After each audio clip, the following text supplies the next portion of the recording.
Okay. இப்போ இது வந்து ஒரு கேஸ்லெட் மாதிரி போர்ட்ஸ் அண்ட் ஸ்ட்ரீம்ஸ் கொடுத்துருக்காங்க. ஃபஸ்ட்டு வந்து இந்த மாதிரி சின்ன சின்ன கொஷினில் கேட்குறாங்க அப்படின்னா உடனே ஸ்கிப் பண்ணிடணும் அப்படின்லாம் இல்லாமல் ட்ரை பண்ணி பார்க்கலாம். ஓகே, ஃபஸ்ட்டு இங்கே வந்து நீங்கள் படித்து பார்த்தீங்கன்னா 3 பட்டன் கொடுத்துருக்காங்க. ஸோ ஓகே, நான் எப்பவுமே போடுற மாதிரி P, Q, R.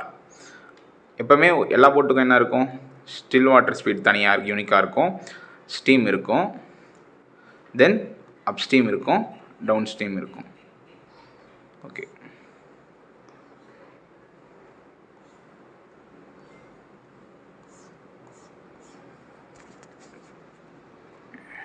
ஓகே. இப்போ வந்து இன்னொன்று பாயிண்ட் என்ன கொடுத்துருக்காங்கன்னா all are moving in the same river. அப்போது ஸ்டீம் வந்து எல்லாத்துக்குமே காமனாக தான் இருக்கும்.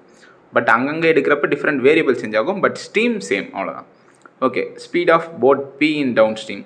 டவுன் ஸ்ட்ரீம்னோட ஸ்பீட் போட் வந்து Pனோட ஸ்பீட் வந்து y+25. Okay, boat Q can cover a distance of 360 kilometre in 6 hours. 360 kilometre 6 ஹவர்ஸில் ட்ராவல் பண்ணால் அதனோட ஸ்பீட் எவ்வளோ? 60 km/h. இங்கே என்ன கொடுத்துருக்காங்க? டவுன் ஸ்ட்ரீமில் போகுதுன்னு சொல்லியிருக்காங்க. ஸோ Qனுடைய டவுன் ஸ்ட்ரீம் ஸ்பீடு எனக்கு 60 km/h. அது வந்து டேரெக்டாக கொடுத்துருக்காங்க.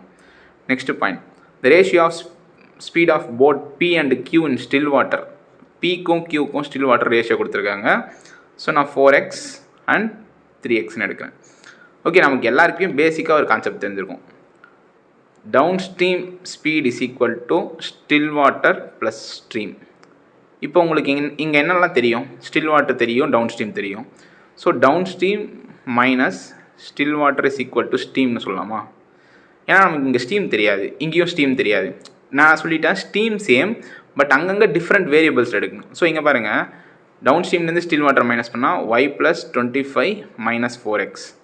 டவுன் ஸ்ட்ரீம்லேருந்து ஸ்டில் வாட்டர் மைனஸ் பண்ணுறேன், எனக்கு ஸ்டீம் கிடைக்கும். டவுன் ஸ்ட்ரீம்லேருந்து ஸ்டில் வாட்டர் மைனஸ் பண்ணுறேன், எனக்கு ஸ்டீம் கிடைக்கும். ஃபஸ்ட்டே என்ன சொல்லியாச்சு? எல்லா ஸ்டீமும் சேம்னு சொல்லியாச்சு. So y+25 minus 4x is equal to 60 minus 3x. So இந்த எக்ஸ் இந்த பக்கம் வந்துச்சுன்னா y minus x is equal to 35. இதுதான் வந்து ஃபஸ்ட் ஈக்குவேஷன். ஓகே, நெக்ஸ்ட்டு இந்த speed of R in still வாட்டரில் ஆர்னோட ஸ்பீட் வந்து y-10 km/h and it can collide boat S which is 50 km ahead. S வந்து 50 கிலோமீட்டர் முன்னாடி இருக்குது ஆருக்கு. அது வந்து both the boats are travelling in same direction. இன்னொரு விஷயம் நீங்கள் புரிஞ்சுக்கங்க, 2 போட்டும் சேம் டைரக்ஷனில் போகுதுன்னு வச்சுங்க, நீங்கள் சிம்பிளாக போட்னோட ஸ்பீடை அடிஷனோ சப்ராக்ஷனோ பண்ணால் மட்டும் போதும். ஏன்னா இப்போ நீங்கள் டவுன் ஸ்ட்ரீமில் இந்த 2 போட்டு போகுதுன்னு வச்சுப்போம், ஆறு எஸ்.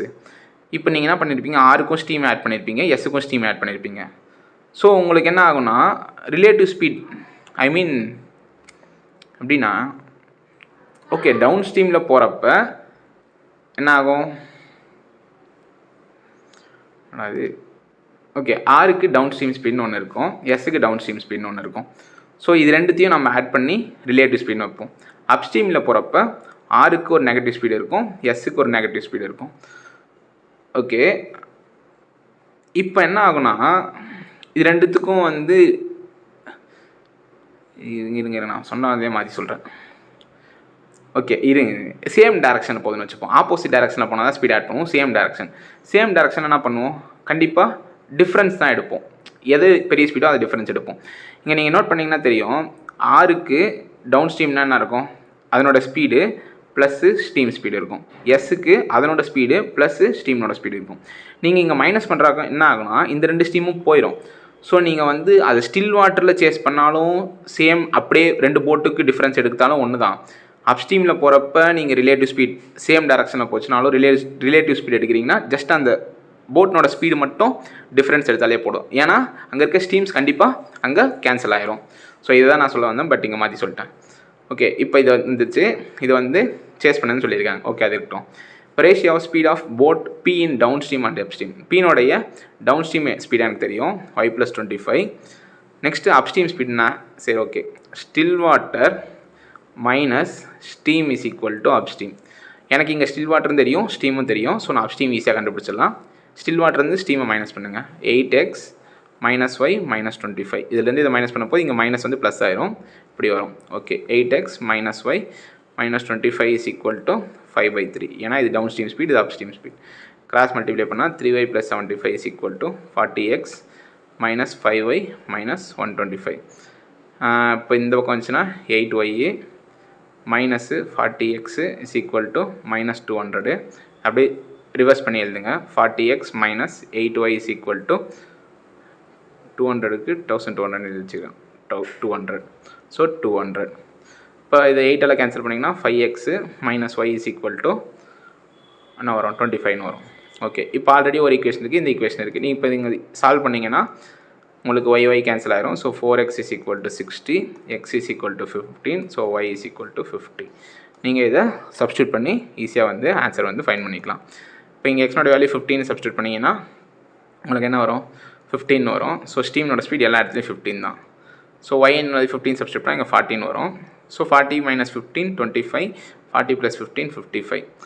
இங்கே 3xனோட வேல்யூ என்ன 45. இப்போ ரெண்டுத்தையும் ஆட் பண்ணிங்கன்னா உங்களுக்கு 60 டேலி ஆகுது டவுன் ஸ்ட்ரீம் ஸ்பீட். ஸோ அந்த மாதிரி எல்லா ஆன்சரையும் நம்ம ஃபைண்ட் பண்ணிக்கலாம்.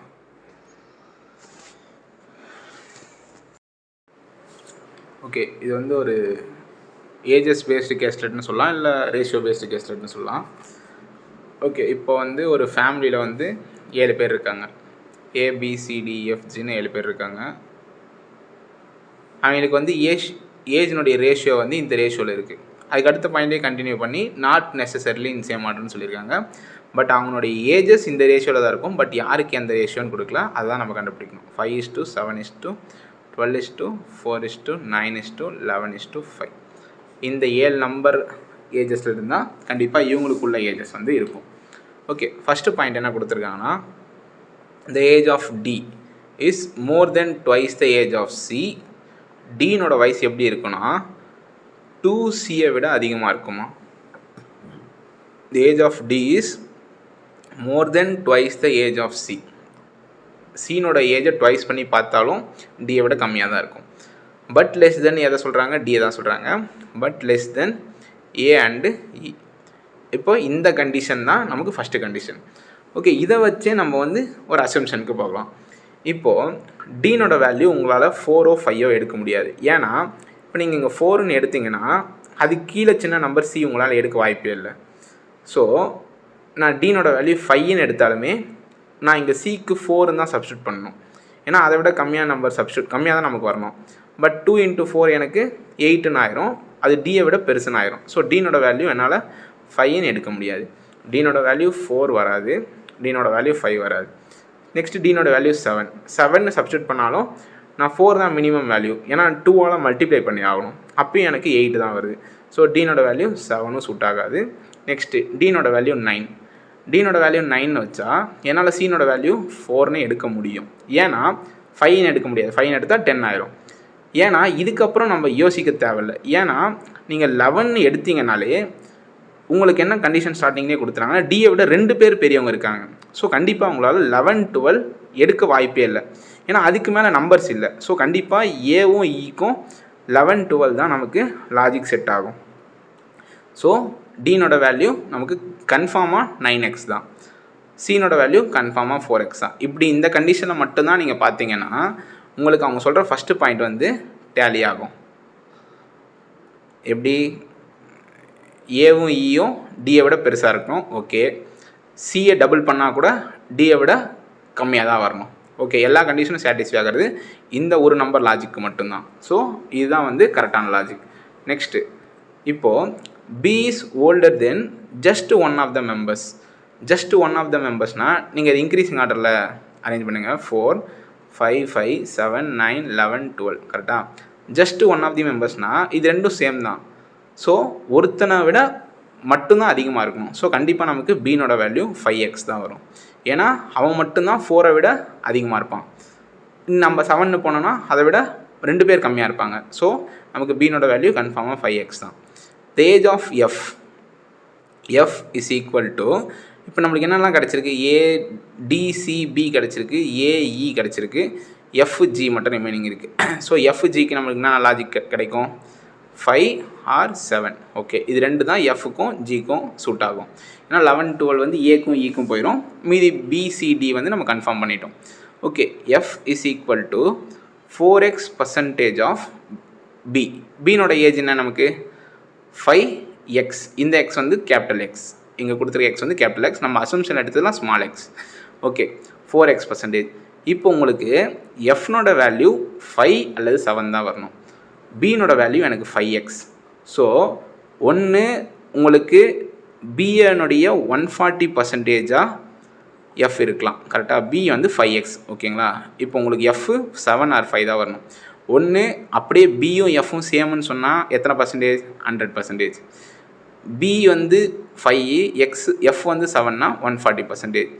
ஸோ நம்ம என்ன அதை அசம்ஷன் பண்ணியிருக்கோம்? 4xன்னு அசம்ஷன் பண்ணியிருக்கோம். ஒன்று 4xனோட வேல்யூ 140ஆக இருக்கணும், அப்படி இல்லைனா 4xனோட வேல்யூ 100ஆக இருக்கணும். ஸோ எக்ஸ்னோட வேல்யூ உங்களுக்கு 25% ஆர் 35% தான் லாஜிக். இந்த கேபிட்டல் எக்ஸுக்கு சொல்கிறேன், நான் ஏஜுக்கு எடுத்த எக்ஸ் ஸ்மால் எக்ஸ். ஓகே, இந்த ஏஜ் ஆஃப் இப்போ வந்து நம்ம ஆசிலேஷனில் தான் இருக்கும். ஏன்னா எஃப்க்கு 7ம் செட் ஆகுது, 5ம் செட் ஆகுது. ஒருவேளை இங்கே நம்பரே இல்லாமல் ஒரு வேறு ஏதோ ஃப்ராக்ஷனில் வேல்யூ வந்துச்சுன்னா நம்ம யோசிச்சிருக்கலாம். பட் இங்கே பர்ஃபெக்டாக ஃபிக்ஸ் ஆகுது. கேபிட்டல் எக்ஸ்னோட வேல்யூ 35 வருது, 25 வருது. Okay, the age of D is x% less than that of A. இப்போது நீங்கள் யோசிங்க, டி வந்து உங்களுக்கு ஆல்ரெடி கன்ஃபார்மாக தெரியும் 9xன்னு. டி வந்து ஏதோ ஒரு நம்பரை விட 35% கம்மியானது தான், ஏவை விட 35% கம்மியானது தான் டின்னு சொல்கிறாங்க. இதை வச்சு பாருங்கள், 35% ஃபஸ்ட்டு எடுத்துக்கிறேன். 35% கம்மியாக வச்சு உங்களால் ஏக்கு ஃப்ராக்ஷன் சொல்லவே முடியாது. 35% கம்மியான எப்படி வரும்? 9x இன்ட்டு 13 இன்ட்டு 20 வரும். இது கண்டிப்பாக கேன்சல் ஆகாது. ஸோ இந்த வேரியபிள் ஏக்கு இல்லை, இங்கே 11 ஆர் 12 தான் இருக்குது. ஓகே, இப்போ 9xன்னு வச்சுட்டு இங்கே 25% செக் பண்ணி பாருங்கள். அப்போ 3 இங்கே 4ன்னு வரும். ஏன்னா 25% கம்மி தான் நமக்கு டீனோட வேல்யூ, இது வந்து நமக்கு ஏனோட வேல்யூ. ஸோ இதை கேன்சல் பண்ணிங்கன்னா உங்களுக்கு ஏனோட வேல்யூ 12xன்னு கிடைக்கும். அது மட்டும்தான் சூட் ஆகும். ஸோ ஃபைனலாக கன்க்ளூஷன் என்னன்னா, ஏனோட வேல்யூ 12x, ஈனோட வேல்யூ 11x, பீனோட வேல்யூ 5x, சீனோட வேல்யூ 4x, டீனோட வேல்யூ 9x, ஈனோட வேல்யூ சொல்லியாச்சு ஆல்ரெடி ABCDE. எஃப்னோட வேல்யூ கண்டிப்பாக 25 தான் செட் ஆகும். ஸோ 35 செட் ஆகாது. ஸோ எக்ஸ்னோட வேல்யூ 25னா 100%. ஸோ பியும் எஃப்பும் சேம். ஸோ எஃப்னோட வேல்யூ 5x, ரிமைனிங் இருக்க ஜீனோட வேல்யூ தான் 7x. அவ்வளோதான் வந்து இந்த கொஷின். யார் யார் எப்படின்னு கரெக்டாக நம்ம ஃபிக்ஸ் பண்ணணும்.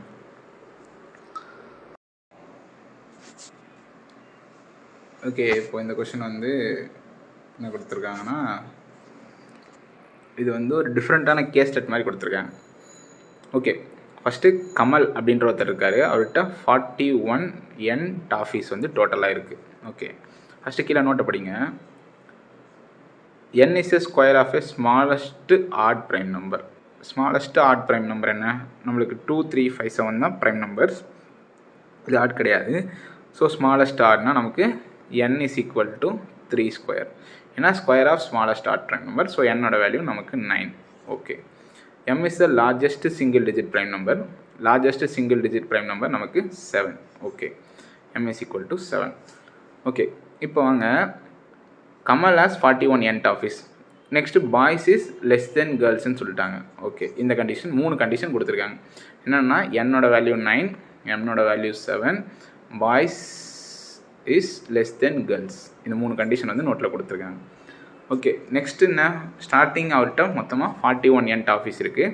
ஸோ என்னோட வேல்யூ நமக்கு தெரிஞ்சிச்சு. சப்ஸ்டியூட் பண்ணிங்கன்னா 369 டாஃபீஸ் வந்து டோட்டலாக இருக்குது. Okay, he decided to distribute all the toffees in a group of 4m minus 1 children. மொத்த சில்ட்ரன் பாய்ஸ் அண்ட் கேர்ள்ஸ் வந்து 4m minus 1 இருக்காங்களாம். 4m minus 1 என்ன? 4m வந்து 28, minus 1னா உங்களுக்கு 27 பாய்ஸ் அண்ட் கேர்ள்ஸ் வந்து இருக்காங்க. பாய்ஸ் ப்ளஸ் கேர்ள்ஸ் வந்து 27 இருக்காங்க. இப்போ நமக்கு உடனே மைண்ட் எப்படி போகணும்னா, boys girls X 27 minus X. ஏன்னா சிம்பிளாக ஒரு வேரியபிள் தான் எடுக்கிறேன். ஸோ ஏன்னா பாய்ஸும் எனக்கு தெரியாது, கேர்ள்ஸும் எனக்கு தெரியாது. அங்கே ரேஷியோ கொடுத்துருந்தா நான் பிரிச்சிருப்பேன், பட் எனக்கு கொடுக்கல. ஸோ நானாக ஒரு அசம்ஷன் வச்சு பாய்ஸ் வந்து எக்ஸ்ன்னு வச்சுக்கிட்டேன். எனக்கு அப்போ ரிமைனிங் 27ல் எக்ஸ் போக ரிமைனிங் இருக்கிறது தான் கேர்ள்ஸ். இப்போ அவங்க சொல்கிற கண்டிஷன் என்னென்னா, such that each boy gets as many toffees as number of boys and each girl gets as many toffees as number of girls. சிம்பிளாக அவங்க என்ன சொல்ல வராங்கன்னா, இப்போது ஒரு கிளாஸில் 10 பாய்ஸு 12 கேர்ள்ஸ் இருக்காங்கன்னு வச்சுப்போம். அவங்க என்ன சொல்ல வராங்கன்னா, எத்தனை பாய்ஸ் இருக்காங்களோ ஒருத்தருக்கும் அத்தனை சாக்லேட் கொடுங்க. அப்படின்னா 10 பாய்ஸ்க்கும் 10 சாக்லேட் கொடுங்க அப்படின்னா 100 சாக்லேட் கொடுப்பாங்க. 12 கேர்ள்ஸ் இருக்காங்களா, ஒரு கேர்ள்ஸுக்கும் 12 சாக்லேட் கொடுங்க. அதாவது எத்தனை, இப்போ எக்ஸாம்பிளுக்கு ஒரு கிளாஸில் 30 பேர் இருக்காங்க பாய்ஸ் அப்படின்னா ஒருத்தருக்கும் 30 சாக்லேட் கொடுக்கணும் அவங்க. அந்த மாதிரி இப்போ பாய்ஸ் எத்தனை இருக்காங்களோ அத்தனை சாக்லேட் ஒருத்தருக்கும் கொடுக்கணும். ஸோ இது சிம்பிளாக எங்கன்னா உங்களுக்கு இது நம்பர் ஆஃப் ஸ்டூடெண்ட்ஸ் கரெக்டாக. ஸோ நம்பர் ஆஃப் சாக்லேட்ஸும் என்ன தான் இருக்கணும், அப்படியே அந்த நம்பருக்கு சேமாக தான் இருக்கணும் கரெக்டாக. அதை தான் அவங்க சொல்ல வராங்க. இப்போ 10 பேர் இருக்காங்கன்னா நம்ம 10ன்னு மல்டிப்ளை பண்ணிக்கலாம். இங்கே வேரியபிள் இருக்குது, ஸோ நம்ம வேரியபிள் தான் மல்டிப்ளை பண்ணணும். நமக்கு என்ன தெரியும், பாய்ஸ் வந்து எக்ஸ்ன்னு வச்சோம். So number of chocolates for each பாய்ஸும் எக்ஸ் தான். So total number of chocolates given to boys வந்து x². So total number of chocolates given to girls வந்து 27 மைனஸ் x². ஓகே, உங்களுக்கு என்ன தெரியும், இது ரெண்டுத்தையும் ஆட் பண்ணால் தான் உங்களுக்கு 369ன்றது கிடைக்கும். ஏன்னா இதுதான் டோட்டல் நம்பர் ஆஃப் சாக்லேட்ஸ். இதை தான் அவங்க இப்படி டிஸ்ட்ரிபியூட் பண்ணுறாங்க. இப்போ இதை எக்ஸ்பெண்ட் பண்ணுங்கள், x² ப்ளஸ் இதை எக்ஸ்பெண்ட் பண்ணால் x² plus 729 minus 54x is equal to 369. Okay, இப்போ இதை ஆட் பண்ணால் 2x² மைனஸ் 54x, இது இந்த பக்கம் வந்துச்சுன்னா ப்ளஸ் 316 வருமா. ஓகே, இப்போ இது 2ஆல் டிவைட் பண்ணுங்கள். x² minus 27x plus 180 is equal to 0. So எக்ஸோட வேல்யூ உங்களுக்கு 12.5 வரும். ஓகே, இப்போ இது கண்டுபிடிச்சோம். இப்போ நம்மளுக்கு கன்ஃபியூஸ் ஆகும், எக்ஸோட வேல்யூ 12ன்னு சப்ஸ்டியூட் பண்ணலாம், 15ன்னு சப்ஸ்டியூட் பண்ணலாம். அப்போ இதுதான் எக்ஸாக்டான பாய்ஸ் கேர்ள்ஸ் அப்படின்னு தெரியாது. ஓகே, நீங்கள் இங்கே 12ன்னு சப்ஸ்டியூட் பண்ணுங்கள், உங்களுக்கு இங்கே ஆன்சர் 15 கிடைக்கும். இங்கே 15ன்னு சப்ஸ்டியூட் பண்ணுங்கள், உங்களுக்கு 12ன்னு கிடைக்கும். பட் அவன் ஸ்டார்டிங்கில் என்ன பாயிண்ட் தெளிவாக சொன்னால், girls is greater than boys. So கண்டிப்பாக இந்த கண்டிஷனை சாட்டிஸ்ஃபை பண்ணுறது இந்த பாயிண்ட் மட்டும்தான். ஸோ இது தப்பு. ஸோ பாய்ஸ் வந்து 12, கேர்ள்ஸ் வந்து 15. இப்போ நீங்கள் மல்டிப்ளை பண்ணி பாருங்கள், எத்தனை பாய்ஸ் இருக்காங்களோ ஒரு பாய்ஸுக்கும் அத்தனை சாக்லேட் கொடுக்கணும். ஸோ 12 பாய்ஸுக்கும் ஒருத்தருக்கு 12 சாக்லேட் கொடுத்தா 144 சாக்லேட் கொடுத்துருப்பாங்க. 15 கேர்ள்ஸ் இருக்காங்க, ஒருத்தருக்கும் 15 சாக்லேட் கொடுத்தா 225. ஸோ இதை மொத்தமாக ஆட் பண்ணால் உங்களுக்கு 369 சாக்லேட் வந்து டோட்டலாக கொடுத்துருப்பாங்க. இதுதான் வந்து இந்த கொஷினில் அப்படி ஸ்டேட்மெண்ட்டை கொடுத்துருக்காங்க.